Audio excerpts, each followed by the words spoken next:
अचानक सुधा जी के फोन की घंटी बजी। फोन की स्क्रीन पर दामाद बाबू का नाम देखते ही सुधा जी का चेहरा फीका पड़ गया। डरते हुए उन्होंने फोन उठाया। फोन उठाकर वो बस सामने की आवाज सुनती रही। शायद सामने से फोन कट गया तो उन्होंने फोन रख दिया। किसका फोन था मम्मी जी? बहू मानसी ने पूछा।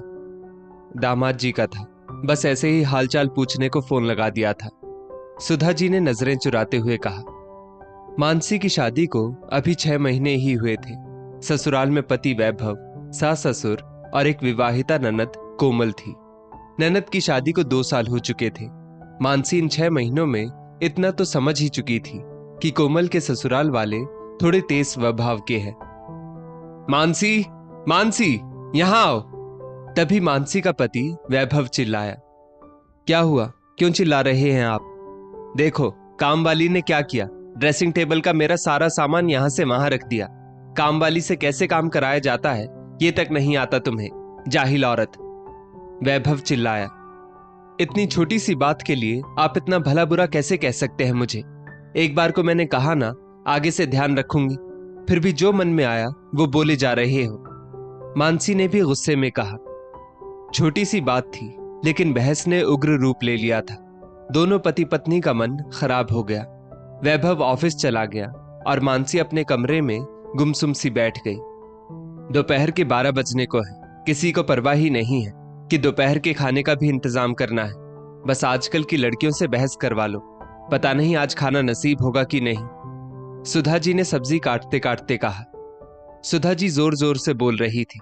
मानसी को अपने कमरे में भी उनकी आवाज स्पष्ट सुनाई दे रही थी। मानसी गुस्से से तो भरी ही हुई थी। वो हॉल में आते ही बोल पड़ी। आज मेरा मन नहीं हो रहा है कुछ काम करने का, खाना आप भी तो बना सकती है, मानसी ने रूखे स्वर में कहा। तभी मानसी के मोबाइल पर उसकी मम्मी नीलम जी का फोन आता है। कैसी हो बेटा? नीलम जी ने पूछा। ठीक हूं मम्मी, मानसी ने जवाब दिया। बाकी सब कुशल मंगल? तुम्हारे पैर की एड़ी में जो दर्द था वो ठीक हुआ कि नहीं? नीलम जी ने पूछा। जी मम्मी, सब ठीक है, डॉक्टर को दिखाया था, अब राहत है, मानसी ने जवाब दिया। ला जरा समधन जी को फोन दे, उनका भी हालचाल पूछ लो, नीलम जी ने कहा। मानसी थोड़ा घबरा गई।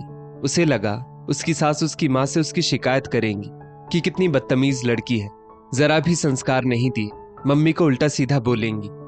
पर ये क्या, उसकी सास उसकी मम्मी से बहुत प्यार से बात कर रही थी। हाँ नीलम जी, मैं बिल्कुल ठीक हूं, आप सब कैसे हैं? आइए आप लोग भी कभी अपनी बेटी के घर, सब साथ मिलकर अच्छा समय बिताएंगे, सुधा जी मानसी की मम्मी से कह रही थी। फोन रखते ही मानसी ने कहा, मम्मी जी मुझे माफ कर दीजिए, मैं वैभव जी के बर्ताव से दुखी थी और सारा गुस्सा आप पर निकाल दिया। मुझे लगा आप मेरी शिकायत मेरी माँ से करेंगी, मेरी माँ को भला बुरा कहेंगी, लेकिन आपने ऐसा कुछ भी नहीं किया।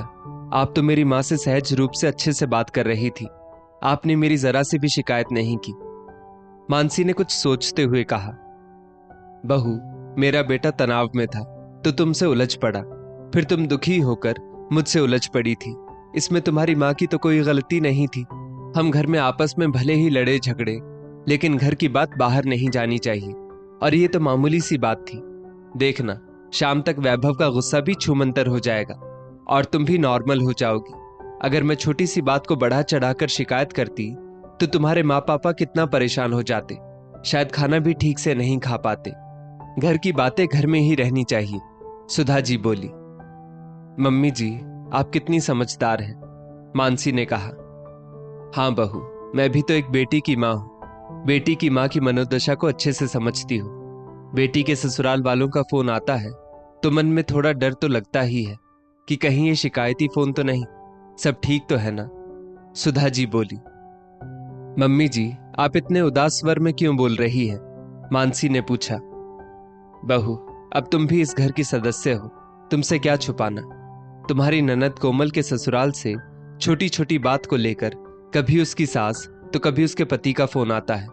वे लोग कभी खुशी खबर का फोन नहीं करते, बल्कि हर बार शिकायती फोन आता है उनकी तरफ से। आज दामाद जी का फोन आया था, कह रहे थे आपकी बेटी तैयार होने में बहुत वक्त लगाती है, आप लोगों ने उसे समझाकर ससुराल नहीं भेजा क्या? पिछले हफ्ते कह रहे थे आपकी बेटी सबके सामने बोलती है। जरा आकर समझाइए अपनी बेटी को कि ससुराल में कैसे रहा जाता है। वो भी तंज कसते हुए क्रोध भरे स्वर में अपनी बात रखते हैं। अब बहू को हर छोटी छोटी बात पर सुनाओगे तो एक बार तो वो भी सुनाएगी ना। शुरुआत में उसकी सास फोन करती थी, ठीक से गोल रोटी तक बनानी नहीं आती आपकी बेटी को। मैंने कहा पढ़ते पढ़ते शादी हो गई बेटी की, थोड़ा समय दीजिए, धीरे धीरे सीख जाएगी। अकेले 6 लोगों की रोटी बनाने की आदत नहीं है उसे, आपकी थोड़ी मदद से सीख जाएगी। लेकिन उसी बेटी ने जब लाजवाब पिज्जा बनाया तो ससुराल से तारीफ का कोई फोन नहीं आया। एक बार पूजा की सुंदर तैयारी करके दी, तब भी ससुराल वालों ने तारीफ का एक फोन नहीं किया कि आपने अपनी बेटी को बहुत कुछ सिखाया है। वे लोग वक्त बेवक्त कभी भी शिकायतों का पिटारा खोल देते हैं फोन पर, बिना ये सोचे कि हम पर क्या बीतेगी, हम यहाँ बैठे बैठे कितना परेशान होंगे। उनके वहां तो स्थिति अगले ही दिन सामान्य हो जाएगी, लेकिन हमें तो बेवजह तनाव हो जाता है। मन में उल्टे सीधे ख्याल आने लगते हैं। आखिर बेटी के भविष्य का सवाल है। अरे छोटी छोटी बातों में बहू के मायके वालों को क्यों शामिल करना?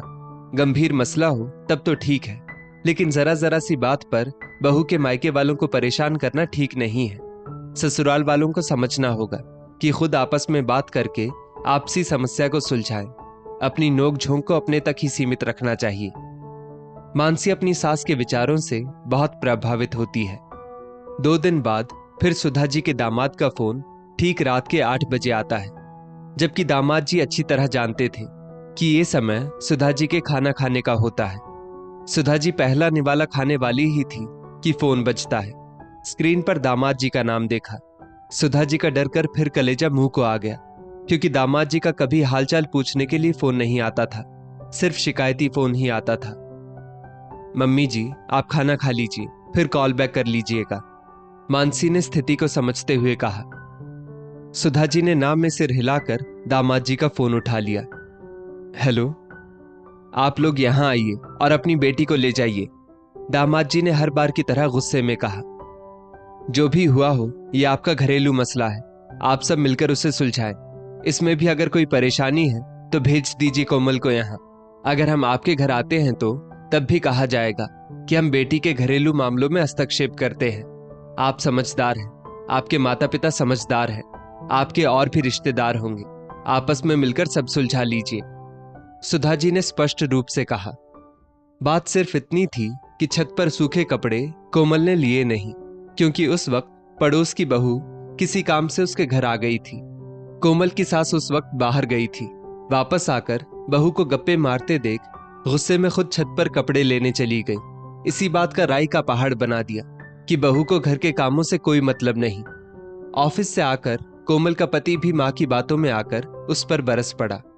कोमल ने कहा भी, मैंने तो माँ जी से कपड़े लाने को नहीं कहा था, देर सवेर मैं ही ले लेती, इसमें इतना बड़ा मुद्दा बनाने की जरूरत नहीं थी। उसका इतना बोलना था कि दामाद जी ने कोमल के मायके सुधा जी को फोन लगा दिया। इस बार सुधा जी ने दामाद जी से डरने की बजाय समझदारी से बात की। छोटी छोटी बातों में पत्नी के मायके वालों को शामिल करना ठीक नहीं है, क्योंकि कभी कभी इससे स्थिति और भी ज्यादा खराब हो जाती है। अगले दिन सुधा जी की बेटी कोमल का फोन आता है। मम्मी, घर में सब सामान्य है। मेरे पति पुनीत भी कह रहे थे कि अब से तुम्हारे मायके शिकायती फोन नहीं करेंगे। बेटी की बात सुनकर सुधा जी की जान में जान आई। दोस्तों, कई बार बहू की शिकायत उसके मायके वालों से किए बगैर ससुराल वालों का 2 वक्त का खाना हजम नहीं होता। वो इसलिए शिकायत करते हैं कि लड़की वालों को किसी भी तरह से परेशान किया जाए, उन पर हर वक्त दबाव बनाकर रखा जाए, जबकि ये गलत है। ससुराल वालों को अपने मसले खुद सुलझाने चाहिए। आपसी झगड़ों में बहू के मायके वालों को घसीटना गलत है। इस स्टोरी को लेकर आपकी क्या राय है, नीचे कमेंट करके जरूर बताइएगा। और ऐसी ही और भी बेहतरीन वीडियोस के लिए हमारा पेज जरूर फॉलो करें। धन्यवाद।